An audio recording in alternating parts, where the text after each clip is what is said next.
Jesus. É uma alegria imensa estar aqui com os irmãos. Graças a Deus, tivemos a oportunidade de estarmos juntos novamente. Tive até uma certa dificuldade de chegar, tenho estado ausente devido à dificuldade de conciliar o horário de Brasília, que é uma hora a mais do que o nosso horário aqui de Manaus. Conciliar o horário, aqui é 19 horas, aí é 20.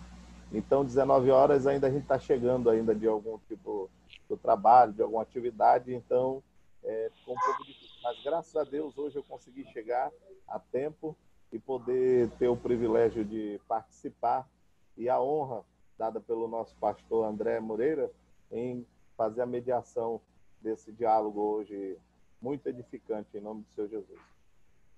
Pastor Rony, contigo. Amém. A paz do Senhor a todos. Muito obrigado pelo convite, pastor André, demais irmãos que são participantes desse grupo seleto. E para nós é uma honra e uma oportunidade de poder fazer uma exposição do que nós vivemos aqui dentro do campo missionário. Temos trabalhado arduamente, né, há 8 anos, eu e minha família, junto à esposa e 4 filhos, né? Nesse período, quero fazer essa pequena introdução para os irmãos conhecerem um pouco.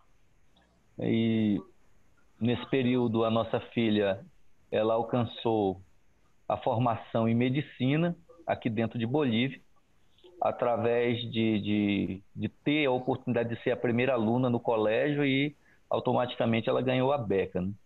E daí nós começamos um trabalho do Marco Zero. Hoje nós temos 3 templos construídos em terreno próprio, um templo central que tem a medida de 27 por 23, né? E temos também uma estrutura para construir salas de estudos teológicos, sala de crianças, e já tivemos a oportunidade de agregar 400 pessoas. Hoje nós temos um número reduzido devido à inconstância, mas louvo a Deus, nesse período também nós conseguimos formar mais ou menos 68 alunos no nível básico e temos 43 alunos matriculados no nível médio de teologia, e tem sido assim muito gratificante. Não digo que não temos luta. Então é um prazer estar com os irmãos e as demais coisas que for do interesse dos irmãos perguntar, eu estarei disposto a responder. Me dão licença aqui que estão procurando aqui alguma coisa. Aqui. E os irmãos podem interrogar à vontade, mas eu quero fazer uso de um texto da Palavra de Deus que é bastante conhecido e eu considero até, vamos dizer, um equívoco a gente dizer assim que o texto é bastante conhecido. O texto ele tem que estar verdadeiramente em nosso coração, né? Então, é conhecido e praticado. São Mateus 28, versículo 19 e 20, que é o que eu quero usar como texto, tema para essa noite. Que está em São Mateus, o Mateus capítulo... Se travar alguma coisa em espanhol, os irmãos perdoam, tá? Porque é de lei essa travada, né? Então, 28, 19, 20 de São Mateus. Aí já saiu São Mateus de novo. Mas amém, vamos lá. Portanto, ide, ensinai todas as nações, batizando-as em nome do Pai e do Filho e do Espírito Santo, ensinando a guardar todas as coisas que eu vos tenho mandado, e eis que estou convosco todos os dias, até a consumação dos séculos. Amém. Que Deus nos dê toda a direção necessária para essa noite, em nome de Jesus. Amém. Falar sobre missões, e principalmente no período que nós estamos vivendo, eu até busquei alguns subsídios para alimentar a nossa conversa de hoje, e pude ver que durante toda a trajetória da igreja, a obra missionária ela nunca foi feita em mar de rosas. As dificuldades são inúmeras. Nós podemos nominar. Agora nós temos através do texto bíblico, pelo menos 5 coisas importantíssimas.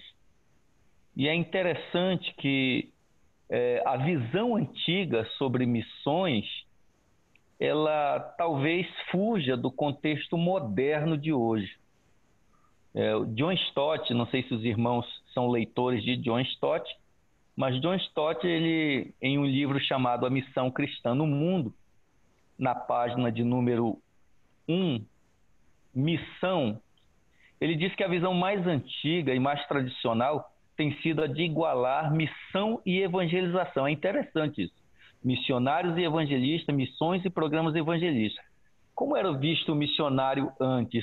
O missionário foi frequentemente capturado ou visto como estando em pé, debaixo de uma palmeira, usando um chapéu de palha e pregando o evangelho para um grupo de nativos doentes, sentados respeitosamente no chão, em volta dele assim, a imagem tradicional do missionário, que era o pregador e, de certo modo, um tipo paternalista de pregador. Por que eu estou dizendo isso? Porque, no princípio, se associava o missionário a essa estrutura. Hoje, nós temos uma outra visão. Quando eles fizeram um grande congresso em Uppsala, eles debateram muito sobre esse tema e chegaram a dizer que o missionário não havia ido para o campo para formar obreiros, e sim para ganhar almas. Olha só o contexto como era antes, né? E tentaram amenizar de uma forma e outra, mas no final, hoje nós vemos que é necessário. A visão do Dr. Oswald Smith foi totalmente diferenciada. Ele era pastor da igreja para todos os povos em Toronto, no Canadá, e sustentou inúmeros missioneiros na África. Então, dentro desse padrão do Dr. Oswald Smith, ele dá um conselho prático. Quando você chega no campo missionário, você tem que buscar, essencialmente, formar logo uma classe teológica para ter material humano, né, no decorrer da obra missionária. Olha que interessante. Aí nós encontramos em 28, 19 e 20 justamente o que o Dr. Oswald Smith tinha em mente no coração, já que ele é conhecido como Doutor Missões. Então ele usa esse contexto de que nós devemos formar, e eu vejo nesse versículo essas 5 coisas fundamentais: o id, o ensinar e o guardar todas as coisas, o guardar o ensino, né? A garantia da presença de Cristo e uma vida plena até que venha o fim dos tempos. Então nós temos o id, o ensinar, o guardar o ensino, e para todas essas 3 primeiras é necessário a ordem de fazer discípulo. Eu tenho procurado, dentro desse conselho do Dr. Oswald Smith, aplicar na minha vida missionária desde que eu cheguei aqui. Aí, de repente, nós nos deparamos com essa nova situação, uma situação que freou a obra missionária. Nós ficamos sem contato com os irmãos, e aí veio os meios da internet para poder manter a harmonia e a comunhão com esses irmãos através da pregação online. Para mim era algo novo, assim, no sentido de que não tínhamos outras opções. A igreja deixou de ser utilizada e a nossa oração passou a ser exclusivamente para que esse momento de impedimento passasse. Porém, não contávamos que já estamos entrando no 5º mês em Bolívia, e agora que nós estamos começando a ter o pós-pandemia. Inclusive, no dia de ontem, eu recebi a carta de autorização de culto da prefeitura. Eu fui o único pastor dentro da cidade que entrei com uma carta de pedido para que viéssemos a ter os cultos presenciais, e eles me deram o aval, dando apenas 3 dias para culto, a sexta, o sábado e o domingo, com o horário do dia, não na noite. Nós não podemos nos reunir à noite. Quando eu falo que o nosso tema é pós-pandemia, é porque vamos ter uma nova roupagem e também um novo tipo de cenário que nós temos que nos adaptar. E isso não é tão simples quanto parece. E aqui no dia sábado e domingo, que foram liberados para os cultos, nós não podemos utilizar automóveis. Está proibido no sábado e domingo, tanto de dia quanto de noite. Então sobrou somente a sexta-feira para que a gente venha a usar a parte do dia para culto. Isso é muito novo para nós. Isso é muito novo. E eu tenho, durante esse período de pandemia, eu ficava comigo, inclusive eu falei em algumas transmissões, qual será o efeito da pandemia depois que tudo isso passar. Ou os irmãos voltarão mais fervorosos, ou nós teremos uma epidemia de frieza nunca vista antes. E aí, então, a conclusão disso tudo, olhando para esse cenário a nível mundial, eu vejo inúmeras reclamações de pastores com relação à igreja. Tenho contato com outros missionários que estão também nessa mesma situação, e aí a gente vê que a dificuldade ela aumentou e nós vamos ter muito trabalho. Mas o ID de Jesus continua no coração. Deus, ele usa homens e mulheres, tanto dentro quanto fora das igrejas, e o papel especial da igreja na missão de Deus é apontar para Deus na história do mundo, descobrir o que está fazendo e agarrar-se nisso e envolver-se nessa obra. Aí eu julgo, independente do templo, a obra continua, o nosso ID dado por Jesus, que é a nossa responsabilidade, tem que continuar. A evangelização se tornou mais difícil agora, muito mais difícil, porque as pessoas não querem ter contato. O contato é o mínimo possível, talvez no núcleo familiar. Mas eu vejo assim um novo desafio na obra missionária, um desafio que talvez alguns não suportem, porque nós estamos acostumados naquela vida antes da pandemia, cultos, programações da igreja, aniversário, aqui culto de rua, culto no mercado, culto na feira, distribuição de literatura, e hoje tudo isso está praticamente parado. Então, eu busco analisar bem esse contexto, né, para que a gente venha a ter um novo método, um novo plano para poder alcançar almas para o Senhor Jesus. Não digo que os cultos online não funcionaram perfeitamente com curas, com milagres, testemunhos que nós temos ouvido. Nós temos também visto reconciliações e aceitação, mas não é a mesma coisa. Eu creio que a obra da evangelização, que em seu contexto principal, evangelizar é dar-se a conhecer a obra de Deus. Porque as pessoas confundem essa palavra evangelização com o ato de ganhar almas. Não, a evangelização é o ato de proclamar as boas novas para fazer esse plano de Deus ser conhecido entre os homens. Agora, ganhar almas, ou seja, o efeito dessa apresentação desse plano é que vai trazer para nós novas vidas para Cristo Jesus, nosso Senhor. Se formos falar da origem da missão, né, todos nós deveríamos ser capazes de concordar que a missão emerge primeiramente da natureza, não da igreja, mas do próprio Deus. O Deus vivo da Bíblia é um Deus que envia. E se a gente olhar dentro desse contexto do ID, nós vamos encontrar o ID também desde o Antigo Testamento. Vamos encontrar Deus enviando os profetas, não é certo?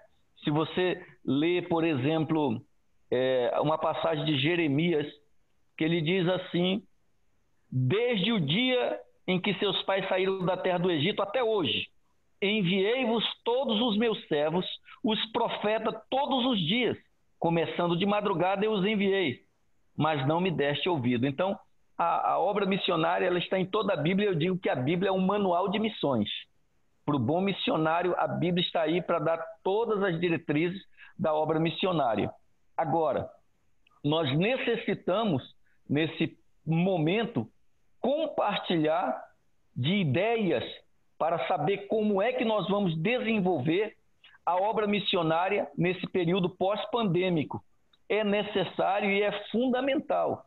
Nós temos aí a visão antiga, que já não está mais no nosso contexto, nós temos a origem da missão, que Deus, desde um princípio, conforme Jeremias 7,25, ele vai enviando seus servos para anunciar os seus planos. A grande comissão que nós temos, Jesus nos ensinando a prática, ide, ensinai, ensine ele a guardar também os ensinos e diga que a garantia é que eu vou estar com eles todos os dias. Eu falava com um pastor e disse a ele: pastor, nós temos um grande ajudador em São Marcos, ele é bem claro quando ele diz que cooperava com eles o Senhor. Nós temos o grande cooperador ao nosso lado para executar com grande êxito a obra missionária. Porém, meus irmãos, eu queria deixar o bastante tempo para o diálogo. Eu gosto muito da interação. Então, eu queria abrir agora para os irmãos, de acordo com o moderador, eu queria abrir para os irmãos, para que os irmãos pudessem fazer suas interrogantes a respeito de qualquer tema, e principalmente no atual momento que nós estamos vivendo, e as ideias que os irmãos têm a respeito desse tema. A obra missionária no período pós-pandemia. Retomar o ID outra vez. O que nós devemos fazer? Como devemos fazer? Eu estou aberto aos questionamentos, podem perguntar tudo a respeito de missões e a respeito também dos temas atuais, o qual nós estamos vivendo. Muito bem, meus irmãos. Se houver alguém que queira fazer alguma pergunta ao missionário, você pode levantar a mão, fazer uma cena aí, o pastor André estará autorizando alguns minutos para perguntas e vamos aqui abrir os diálogos. Eu quero aqui agradecer o pastor Rony Reis, é um amigo meu, nos conhecemos há algum tempo. Tive o privilégio de estar em Bolívia por 2 vezes, cooperando com o trabalho da nossa igreja. Por sinal, somos do mesmo ministério, Assembleia de Deus Tradicional do Estado do Amazonas, e o pastor Rony Reis é o fundador da nossa igreja em Bolívia. E eu vivenciei a realidade do campo missionário na prática. Quando nós falamos de missiologia, e o campo da missão é abrangente, e muitas vezes nós entramos no comentário e dizemos que missão está no coração de Deus. É verdade, às vezes não está ainda nos nossos próprios corações. E na prática, de fato, precisamos entender quão árduo é o campo missionário. Quando nós vemos o apóstolo Paulo, inúmeras vezes, falando de grandes sofrimentos que ele passou por pregar o evangelho, é interessante que desce ao nosso coração e também arde dentro do nosso coração o desejo de fazermos missões. É interessante que, por vezes, Paulo diz que passou nudez, fome, frio, e no quesito chamado frio, em missões transculturais, nós encontramos essas dificuldades também. Creio que o pastor Rony tem algo a nos acrescentar sobre esse assunto. Eu, particularmente, passei frio, peguei um frio intenso na Bolívia, fui de uma cidade para outra cidade, estávamos em Warnes, né, que é uma cidade onde o pastor Rony mora, hoje reside em Santa Cruz de La Sierra, e nós fomos visitar um outro estado que chamo de Chuquisaca, né, pastor Rony? E sim, nesse estado de Chuquisaca tem uma comunidade chamada Redenção Pampa. Fica bem distante, o meio pelo qual nós utilizamos foi o transporte público, através dos ônibus, e chega com muita dificuldade nessa comunidade. A necessidade do evangelho é tão intensa neste local, tão intensa, meus irmãos, que os bolivianos sedentos, eles chegam a te agarrar, te espremer, te apertar, para que você pregue o evangelho, para que você fale de Jesus, para que você intensifique a cada momento a pregação do evangelho. Por exemplo, hoje, pós-pandemia, vemos que alguns irmãos aproveitaram o ensejo da Covid-19 para justificarem as suas ausências presenciais hoje dos cultos que já estão sendo liberados em vários locais devido ao relaxamento que se deu hoje, devido a curva ter diminuído, e hoje alguns locais estão sendo liberados os cultos e os irmãos simplesmente sumiram. Poucos estão retornando, né? Inclusive os shoppings estão cheios, os ônibus estão lotados, as feiras estão lotadas, as praças com o pessoal fazendo atividades físicas lotadíssimas e as igrejas vazias. Não é somente pela questão da diminuição, não. É porque, na verdade, a pandemia também revelou o coração de alguns que, com desculpas esfarrapadas hoje, se justificam como se justificavam aqueles convidados para a grande festa, né? Se excusavam cada um tomando o seu rumo e adquirindo desculpas sem fundamento. Infelizmente, vivenciamos isso. Pastor Rony, nós vemos que o campo missionário é intenso. Como o senhor poderia nos trazer uma palavra que nos ensinasse ou que acrescentasse para nós o sentimento que diferencia, de fato, a missão na prática da missão teórica? Muito bem. A missão teórica nós aprendemos muito claramente nas faculdades, no colégio de missões e tudo mais, mas na prática vivenciamos uma outra realidade. O que o senhor tem a falar sobre isso? Eu vou parafrasear John Stott outra vez. Eu vim para a Bolívia para servir o evangelho não num copo brasileiro, mas num copo boliviano. Isso se chama prática. Ou seja, eu é que tenho que me adaptar na prática ao contexto boliviano. Então não se pode chegar aqui e querer oferecer da sua maneira ou da maneira que nós temos no Brasil. É você buscar estratégia. E a vida no campo missionário, principalmente no estrangeiro, ela é bem diferente do que a gente possa imaginar. Nós estudamos transcultural nas salas, mas o transcultural na prática é diferente, né? Eu lidei com muitas situações bem estranhas, por assim dizer, aqui. Vou relatar algo interessante. Eu estava em Redenção Pampa a primeira vez e eu notei que havia uma senhora magra, alta, que ela compareceu às 2 noites de culto. Eu falava em castelhano e o irmão, ele procurava traduzir na língua quechua. E aquela senhora, ela não faltou às 2 noites. No dia que eu ia viajar, que eu estava me despedindo dos irmãos, aquela senhora se aproximou de mim, agarrou a manga da minha camisa e começou a falar em quechua, e o irmão que estava do lado traduzia para mim, e ela dizia essas seguintes palavras: eu esperei mais de 20 anos para ouvir o que eu ouvi nessas 2 noites. Por favor, não vá agora. Fique mais um pouco, porque nós queremos ouvir mais de Jesus. Talvez a gente falando assim não seja tão comovente, mas você ouvir isso desses irmãos mostra a realidade do campo missionário. Mas eu aprendo também, através de um pastor, que tanto a alma do Brasil quanto a alma de Bolívia, todas elas têm o mesmo valor para Deus. Mas nós encontramos a necessidade, a escassez do evangelho. Outra comunidade que eu visitei no estado de Potosí, chamada Tiracoro, dentro dessa comunidade eu fui para uma igreja que tinha a idade de 30 anos, a igreja, e fazia pelo menos 3 anos que o pastor não colocava o pé lá. 3 anos. Os irmãos dirigiam a igreja como podiam, sem uma liturgia, sem ter muito entendimento. E quando eu fui chamado para pregar, era mais ou menos 9 horas, e quando deu as 10 horas, eu queria fazer o encerramento, e eles olharam para mim, levantando a mão, e disseram: por favor, continue, nós queremos ouvir mais. O culto terminou meia-noite. meia-noite naquele dia. Na escola bíblica dominical, eles me deram, era 11 da manhã.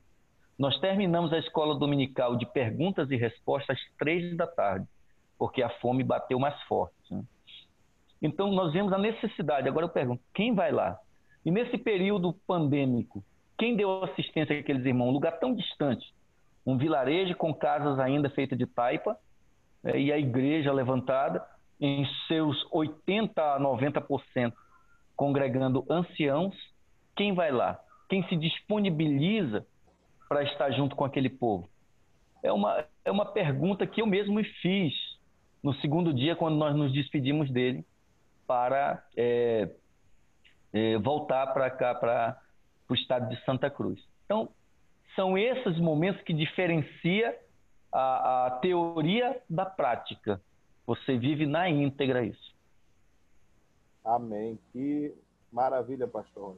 A irmã Nerivan, salvo engano, levantou a mão. Não sei se ela quer perguntar, pastor André. Se for, o senhor abra aí o microfone. Não sei se ela estendeu a mão uma hora aí. Irmã Nerivan? Pastor André, abra o microfone. Procurando ela aqui, pastor. Uhum. Enquanto isso, Rafael Wilson pergunta, pastor Rony. Sim. Ele é pai do senhor, pastor Rony. Na sua concepção, quais serão os principais desafios que a igreja poderá enfrentar no tocante à evangelização após o período de pandemia? Acostumar-se com as novas diretrizes da biossegurança, que é obrigatória agora para as igrejas, e o animar os irmãos a voltar a congregar. Considero esses dois um grande desafio, e o terceiro, não menos valioso do que esse, a propagação do evangelho de uma outra maneira, com um outro método. Amém. Manda ele vá. Fechou o microfone dela, pastor André? É só ela abrir, pastor. Manei.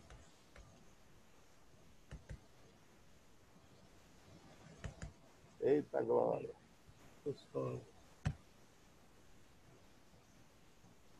Eita Jesus. Mas vai dar certo. Acho que é a internet dela. Uhum. Então, enquanto a irmã Neirivan consegue ligar o áudio, pastor Rony, nos conte mais da sua experiência no campo missionário. Houve uma situação na Bolívia, numa cidade chamada Paurito.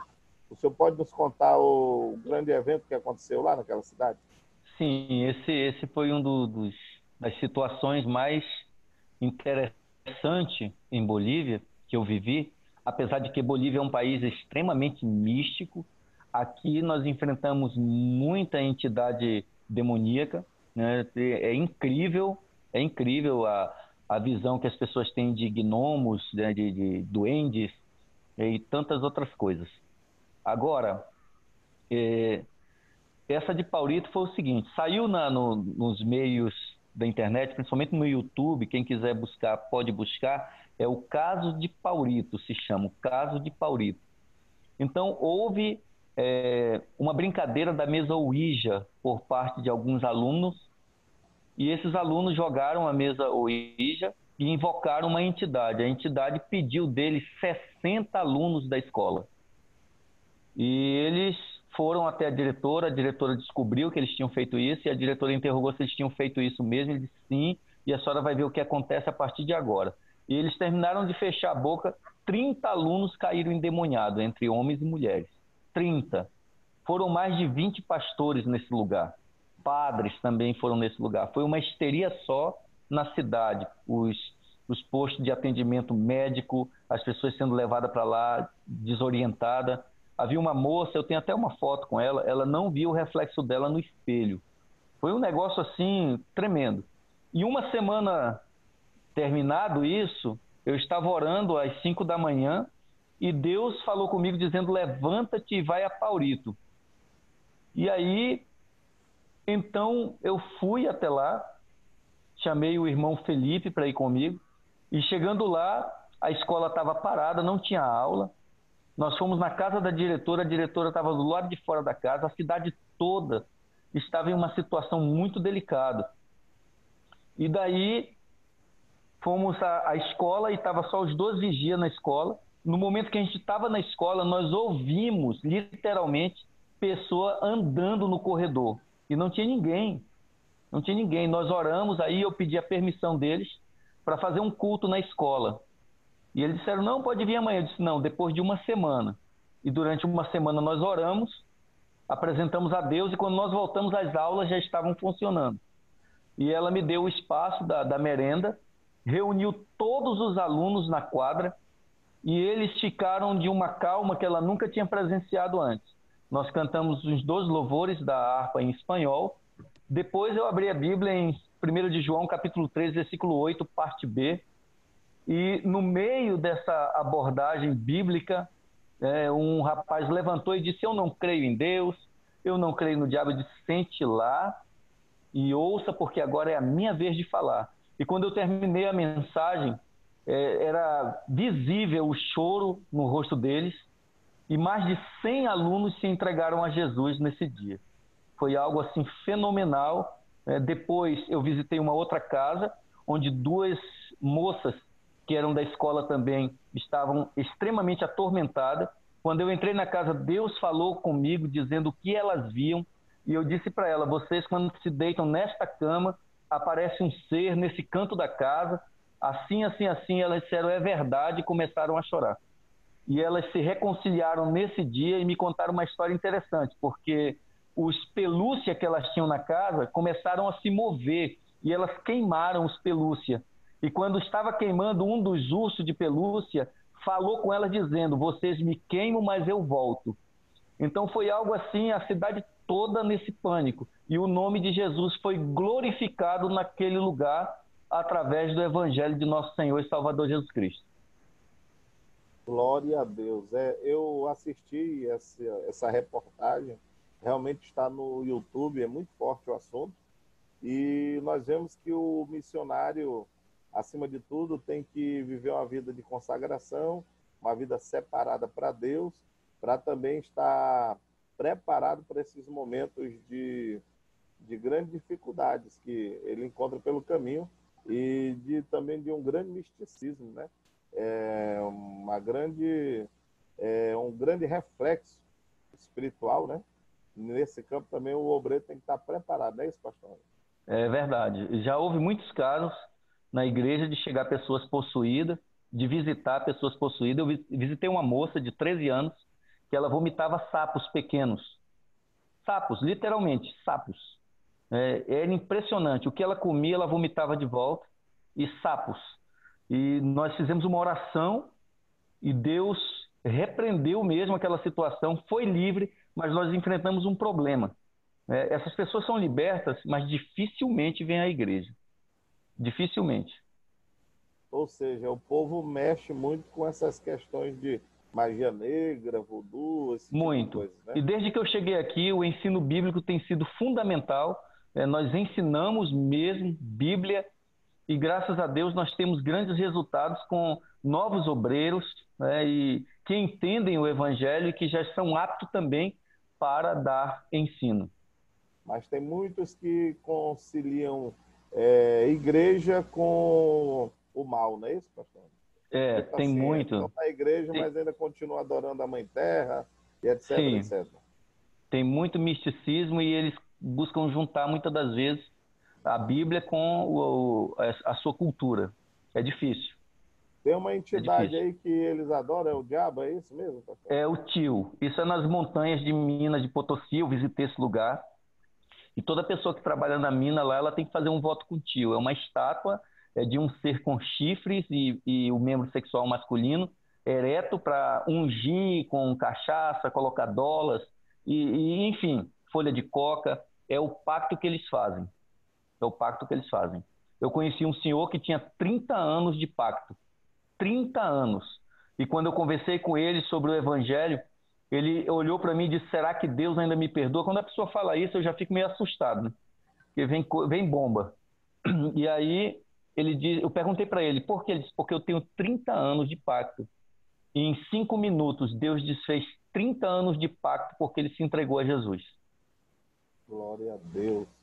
Pastor Rony, nós temos aqui a nossa professora Cristina Mello. Ela Sim. faz uma pergunta, diz essa questão colocada sobre os crentes não estarem voltando aos cultos, mesmo com a permissão das autoridades e todo o cuidado para se prevenirem, se deve a quê? Falta de ensino? Eu não acredito que seja a falta de ensino. O ensino é dado. Eu acho que é bem pessoal de cada um. É bem pessoal. Como o senhor falou no início, a pandemia revelou muitos corações, né? Os que realmente são cristãos, eu não gosto de chamar crente, mas realmente cristãos, e aqueles que se diziam ser. E hoje nós encontramos essa verdade revelada, né? Eu não falo assim com orgulho, não. Eu falo com muita simplicidade que ensino, principalmente aqui na igreja, não falta. Não falta. Graças a Deus, a gente tem procurado, na medida do possível, dentro das nossas limitações, ensinar boa palavra aos irmãos de Bolívia. Glória a Deus. Temos também aqui o irmão Josué, ele dá a paz do Senhor, pastor Rony. Ele diz o seguinte, como a igreja brasileira pode fazer para formar novos missionários e o que a igreja pode fazer para ter consciência missionária despertada? Meu Deus! Olha, eu vejo também um grande desafio hoje, dentro desse tema, é incentivar novos irmãos pelo desejo missionário. Meu irmão, vai ser difícil, mas eu creio que ainda tem chama ardente em muitos corações. Mas o alvo principal para nós hoje seria justamente conscientizar a juventude, né? Como posso dizer, apoiar mais a obra missionária. A obra missionária ela é primordial, ela começa desde um princípio bíblico até esse momento nosso aqui, missões por todos os lados, pensando missões, vivendo missões e fazendo missões, dentro desse contexto. Agora, os candidatos ao campo missionário, eu creio que o número está bem reduzido e nós precisamos usar uma estratégia para poder incentivar essas pessoas, animar esses irmãos a ter esse desejo novamente renovado no coração e tirar aquele conceito de que você vai ser enviado e se vira nos 30 lá no campo missionário. Não, a igreja ela tem que manter, a igreja ela tem que segurar a corda com todo o vapor, dar todas as condições necessárias, né, dentro do campo missionário para que o missionário venha a exercer com êxito o que lhe foi entregue nas suas mãos. Amém. Olha, Rafael Wilson, novamente com a pergunta. Ele diz, pastor Rony, dentro destes 8 anos de obra missionária na Bolívia, qual foi a experiência mais desafiadora que o senhor se deparou? Olha, elas são várias, mas a linguística para mim foi um desafio muito grande. Eu até me lembro que depois de um mês eu tive que pregar o meu primeiro sermão sem conhecer muito a língua, falando tudo atravessado, sabe? E os irmãos choraram tanto, eu não sei se era de raiva por não estar entendendo nada ou se realmente eles compreenderam através do Espírito de Deus, né? E outros desafios depois desse, a questão de comunicação com os irmãos no dia a dia. Eu creio que isso foi o que mais nos ajudou, foi a presença dos irmãos na casa pastoral, facilitou essa interação linguística. Agora, o grande desafio foi justamente essas manifestações espirituais que, sinceramente, nós estamos... no Brasil, a gente não... Pelo menos eu, no contexto lá de Manaus, eu não via tanto. Vi algumas, mas aqui... Jesus Cristo de Nazaré. Por exemplo, eu fui numa casa onde um duende estava levando uma criança embora. E a mãe gritou, foi quando ele soltou a mão, né, e a criança ficou no meio do pátio. Eu fui orar nessa casa. E nessa casa o pátio estava limpinho e quando a irmã voltou estava cheio de pedras que não se encontram aqui nessa localidade. E nós oramos e aquilo ali desapareceu, graças a Deus. Mas foram grandes desafios, sinceramente. Ir também aos lugares extremos, como Potosí, nós agarramos lá -7 graus. Aí eu digo, meu Senhor da Glória, como suportar tudo isso nessa região aqui? São vários desafios, Rafael, que nós enfrentamos, que eu poderia listar aqui, como listei alguns deles, e poderia listar todos, né? Essa comunicação, por exemplo, com os irmãos de fala quechua também, que não é tão simples. Hoje nós cantamos em quechua, mas o desejo era poder falar fluentemente, não é tão fácil quanto se imagina. Então, tudo dentro do campo missionário tem a sua porcentagem de desafios, uns maiores e outros menores. Pastor Rony, a nossa irmã Nerivan, ela diz o seguinte, ela gostaria de saber para que cidade o senhor foi primeiro e como é o trabalho missionário aí. Se igual aqui no Brasil, onde geralmente missões aldeias indígenas ou nos sertões do Nordeste. A primeira cidade que eu vim foi aqui mesmo, em Uarnes, né? Depois Deus me deu a graça de conhecer La Paz, Cochabamba, Potosí e Chuquisaca. Ainda falta nessa relação Beni, Pando e Oruro. Eu não conheci esses 3. São 9, né? São 9 no total. Então, você, quando fala de missões dentro de Bolívia, você tem que entender que Bolívia tem 37 etnias. Você vai encontrar aqui gente falando tiquitano, gente falando quechua, gente falando aimara, gente falando castelhano, gente falando a língua dos Iunga, gente falando, guarani. Imagina, nós tivemos um culto que nós cantamos em português, cantamos em aimara, cantamos em quechua, cantamos em guarani. 4 línguas, né? Então um campo desafiador, né, tanto no meio indígenas daqui, né, os descendentes incaicos, como o próprio cidadão boliviano comum, né? Então nós temos esses grandes desafios, sim. É diferente do Brasil, como eu falei, quando você passa a fronteira, você está dentro de uma outra cultura. Você vai vivenciar outras coisas. É totalmente diferente. Mas é uma cultura, posso dizer para os irmãos assim, encantadora em muitos aspectos.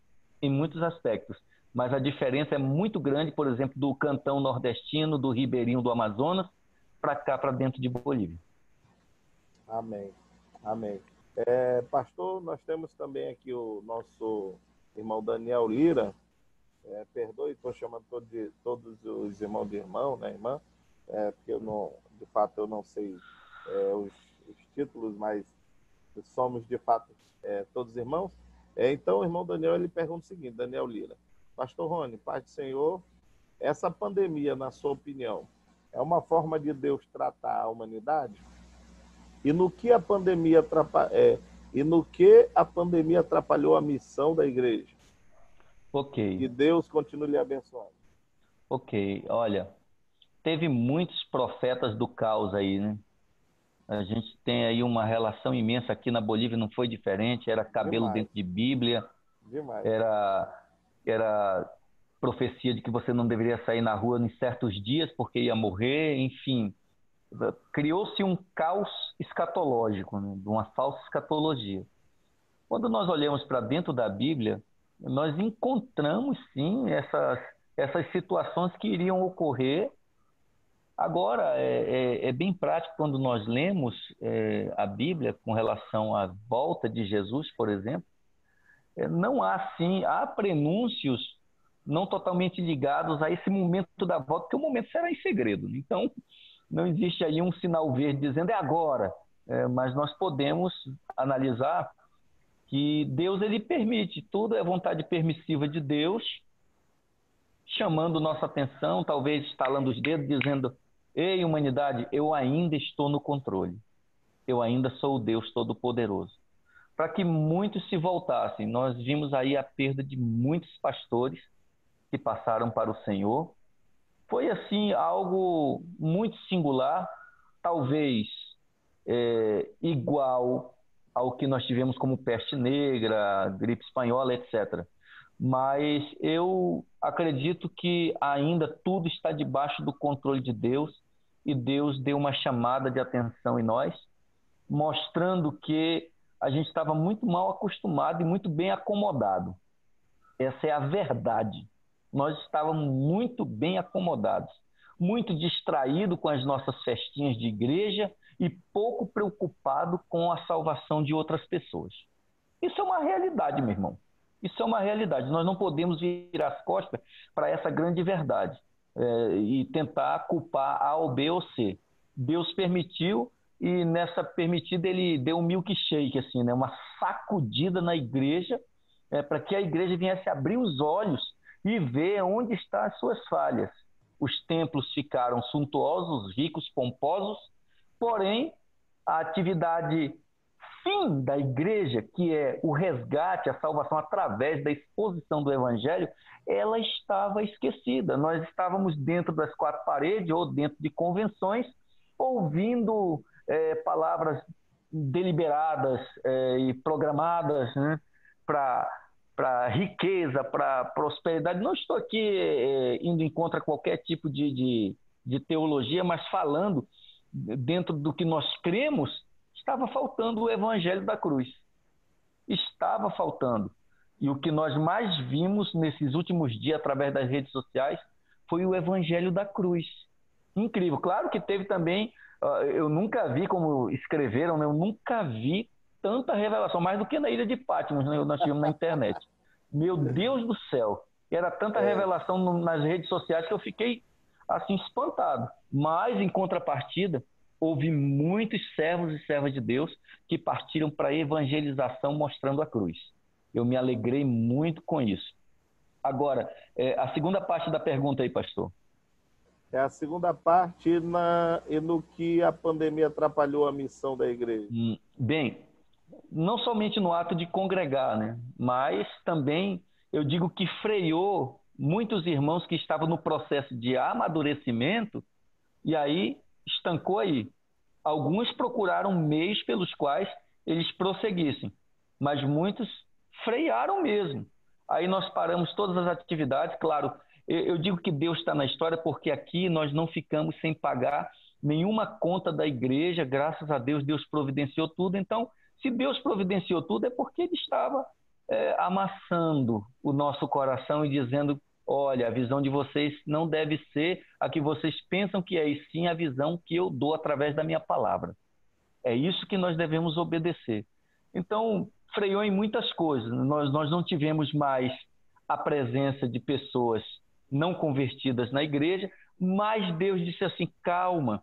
Um dia eu estava aqui e bateram aqui no portão e era uma família, dizendo assim: pastor, o senhor pode ir na nossa casa? A nossa filha não pode ver folha de papel, não pode ver folha de árvore, que ela vê dinheiro e vê escritos dizendo que ela tem AIDS, que ela tem demônio. Por favor, ajuda-nos no meio da pandemia. Aí eu coloquei meu protetor de cara e fomos para lá, eu, o Anderson e o Vladimir, e chegamos lá, a menina nem olhava para mim, meu irmão.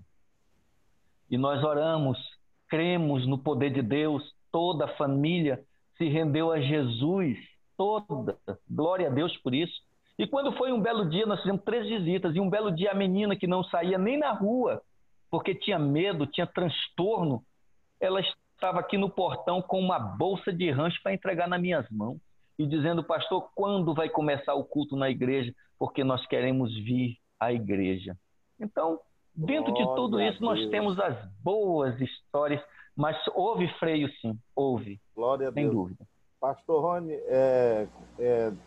em cima da sua palavra agora, essas últimas frases, é interessante que a igreja brasileira, e eu creio que os irmãos são sabedores disso, aqui nosso grupo de amigos e irmãos, todos são pentecostais, linha assembleiana e tudo mais, nós vimos que a igreja brasileira vivenciava um evangelho mais centrado na confissão positiva, muitas vezes, na famigerada teologia da prosperidade,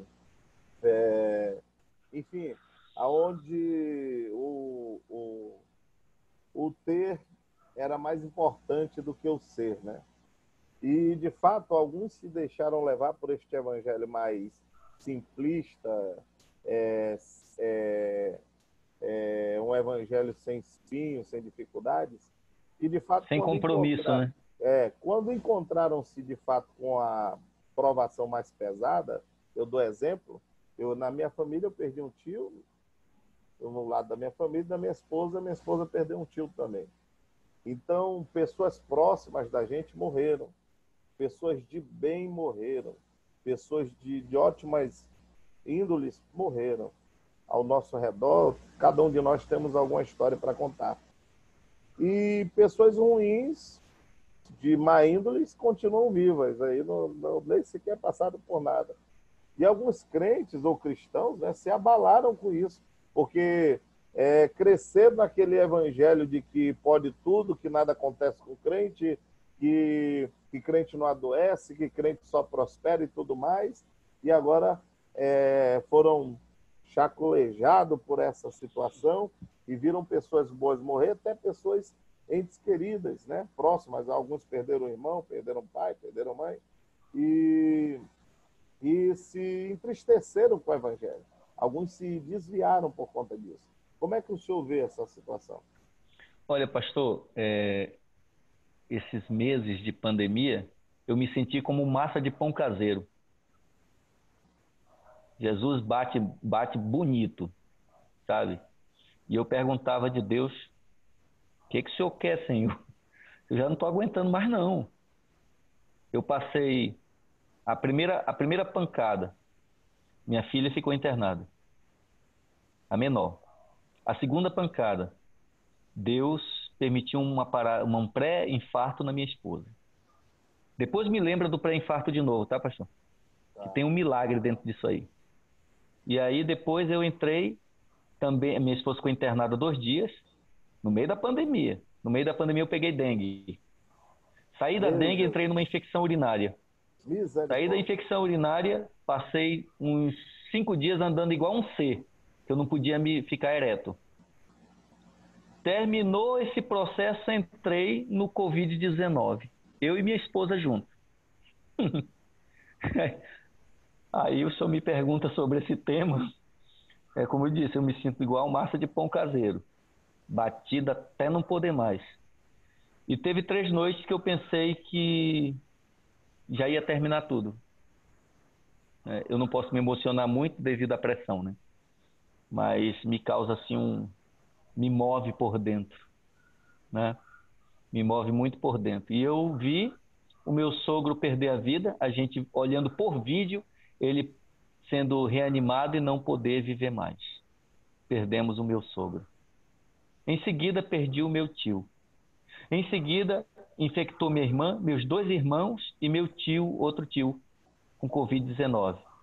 Eles se recuperaram pela medicina e também pelo efeito da oração. Creio mais na oração.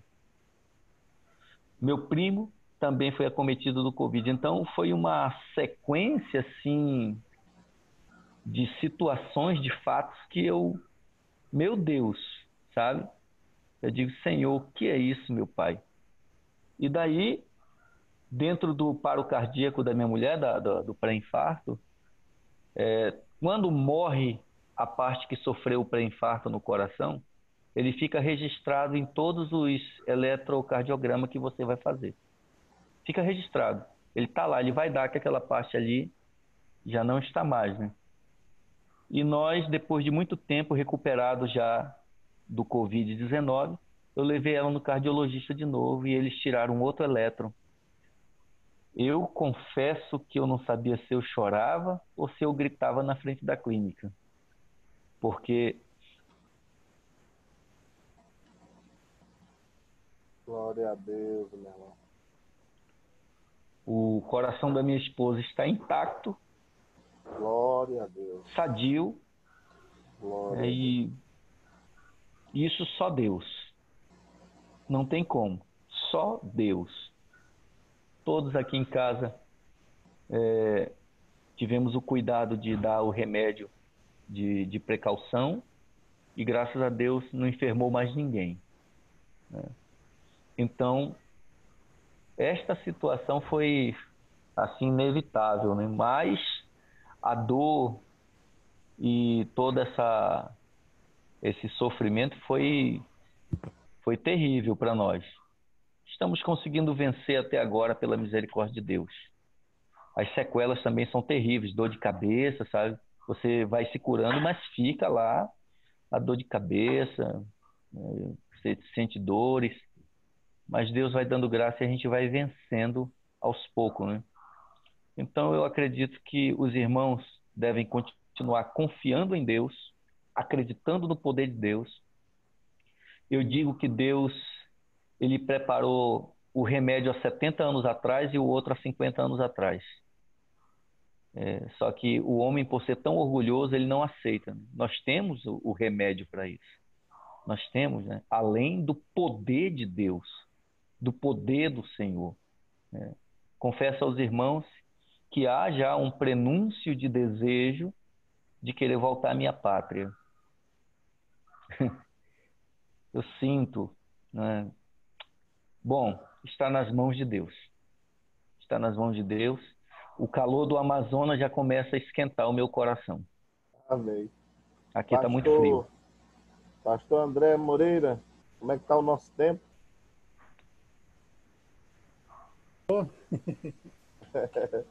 Pois eu até as sugestões aqui, inclusive da Ney, para a gente marcar com o pastor Rony, e já me ocorreram algumas ideias aqui, viu, pastor Rony? Glória Amém. a Deus. De repente a gente fazer uma retransmissão de uma de suas lives aí da igreja, e bênção de Deus vem pela frente aí, se Deus quiser. Amém. Eu lhe agradeço muito. Me sinto honrado, mais uma vez. Amém. Nós é que estamos sendo abençoados. Eu não consigo, pastor André, ouvir esse homem sem chorar, sabe? É uma experiência de vida vivenciada no campo missionário. E isso porque ele ainda não falou do lado familiar, inclusive é uma das perguntas que eu ia fazer. Quais os desafios para a família do missionário? Porque o pastor Rony acabou de falar da massa, ele parece uma massa de padeiro, né? De pão amassada e batida. Pão caseiro, que vezes, bate, né? E ele tem mais uma, vamos dizer assim, um testemunho nessa parte da família. Eu não sei se ele quer compartilhar, mas assim, é muito forte o campo missionário, ainda mais para o lado da família, né? Os meus filhos sempre, eles estão sendo o termômetro na obra missionária para nós, para vir e durante aqui, né? Que quando eu cheguei aqui em 2012, no dia do meu aniversário, 3 de julho de 2012, no outro dia eu queria ir embora. No outro dia, quando eu disse, meu Deus, o que foi que eu fiz com a minha família? Eu vou voltar. Mas Deus não usa frouxo, né? Ele usa pessoas valentes, né? Ele disse o que para Gideão? Vamos ver se o Jucinei responde. Como ele disse para Gideão, ele chamou o Gideão de valente, foi? O Senhor é contigo, varão valoroso. Que é o mesmo que valente, né? Então, a gente chegou com 2 semanas depois, vivendo em 2 quartos na casa de um irmão. A gente foi para uma casa alugada. E aí o desafio de colocar os meninos na escola, a gente colocou no mês de agosto. E eu disse para eles, olha, vocês não vão passar de ano, vocês vão aprender a língua, enfim. Mas quando foi no final do ano, eles saíram como melhores alunos na escola. Eu fiquei assombrado. Eu disse, está aí a confirmação. Deus é bom demais. E aí, nesse período todo, como eu falei no início, minha filha, ela foi a melhor aluna durante 3 anos e foi privilegiada com a beca, que eles chamam aqui, para entrar direto na faculdade de medicina, né? Então, todas essas coisas, a gente vai vendo e vai vendo o mover de Deus, a mão de Deus em nosso favor. Outras coisas também, eu dizia nas minhas orações, Senhor, eu não sei falar essa língua, mas quando tu levou um missionário lá para a China, ele aprendeu a falar o mandarim como se tivesse nascido lá. Então, o espanhol não é difícil para ti, não. Me ensina de uma vez. E a gente foi aprendendo assim, com a ajuda e a graça de Deus, né? Depois disso, a Bolívia eu considero uma porta. Para mim foi uma porta assim que Deus me fez conhecer outros lugares. No ano de 2014 eu já tinha ido na Argentina, já tinha passado pelo Paraguai, mas no ano de 2014 Deus foi surpreendente, né? Eu fui até o outro lado do Atlântico. Eu fui à Espanha com a missão de abrir o nosso ministério lá junto ao pastor Manuel. E interessante é que lá dentro do aeroporto de Madrid, quando eu cheguei, eu fiquei parado no meio do saguão e o policial da Interpol me chamava e eu olhando para ele com as lágrimas escorrendo nos olhos, eu fiquei como um ex-viciado, um menino do interior, estava ali naquele lugar agora. E eu parado ali no meio do saguão, Deus me deu uma visão extraordinária. Eu vi desde os meus momentos lá do interior, vendendo pão, vendendo peixe, passando por toda essa situação e chegando até ali e ouvi a voz de Deus no meio daquele aeroporto. Disse, tu foi fiel, eu também sou fiel. Eu prometi, eu cumpro. Meu Deus do céu, que coisa mais extraordinária. E eu, em lágrimas, fui ser atendido ali pela Interpol, que eles queriam saber o que eu queria fazer ali. E eu conheci, né, esses países, França, Bélgica, Espanha, Portugal. E me sinto tão privilegiado por Deus, sinceramente. A gente não é merecedor de nada, mas Deus, ele faz coisas surpreendentes. Amém. Bom, Pastor Rony, muito obrigado pela sua interação, pelo momento que o senhor disponibilizou em compartilhar experiências com o nosso grupo. Essa é a primeira de muitas, né, Pastor André? Em nome de Jesus. Primeira. Primeira de muitas, eu creio. A porta ficará aberta. Eu vou já... Senhor?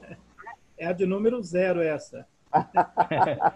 E só para finalizar aqui as perguntas, e não é bem assim, talvez a pergunta do Galaxy aqui, é um telefone, disse se o missionário está recebendo ajuda das autoridades, sendo estrangeiro. Isso aí, depois no resumo ele fala. E também a irmã Ellen agradece por esse momento. Ela pediu que vai se retirar, porque lá no local onde ela está já é 2 da madrugada. E ela irmã Ellen Priscila, da Espanha. Ellen Priscila, na Espanha, né? Ela disse que foi um prazer participar.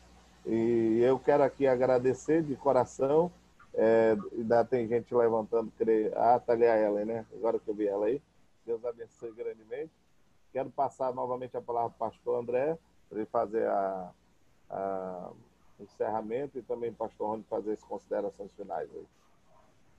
Amém, meus irmãos. É bênção, não dá vontade nem de sair, né? Mas eu até mandei uma mensagem no privado aí para o pastor Jucinei, vendo a possibilidade, pastor Rony, do dia 4, a gente já deixar agendado alguma coisa para a gente continuar esse bate-papo.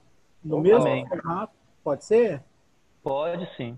Aí o pastor Jucinei já está convocado e, e devidamente empossado aí como mediador. Foi uma bênção, graças a Deus. Amém. O senhor pode fazer suas considerações finais? Quero e orar agradecer. E nos abençoar. Amém. Quero agradecer a todos os irmãos que prenderam aí a atenção nesse bate-papo tão maravilhoso. Eu não estou forçando muito ainda, porque o meu natural não é esse aqui, não. A gente já tinha dado uns 3 glória aqui. Conheço. Mas aí eu tento seguir as recomendações médicas. Eu ainda estou usando remédios, né, para reabilitação, mas eu me sinto muito honrado e quero dizer aos irmãos que enquanto eu estiver por aqui, a Bolívia está de portas abertas, né? E agradecer a Ellen, que foi uma amizade que a gente fez através das transmissões de culto online, que nos acompanha sempre, a irmã Roseli Damasceno, os irmãos daqui de Bolívia. Enfim, eu sou grato a Deus por tudo e rogo sem qualquer constrangimento as vossas orações. Ezequiel Rios está aí. Careço demais. Irmã Ezequiel, hermana Melfi, hermana Catalina, que estão também mirando-nos em esta hora, conectados juntamente com nós outros. Deus me lo bendiga a todos. Então, eu agradeço ao pastor André pela confiança e estamos marcados para o dia 4 sem nenhum problema.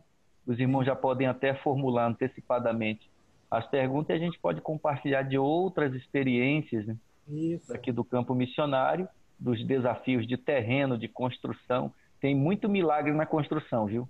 É de chegar caminhão com cimento sem a gente saber quem foi que deixou, tá? Eita glória.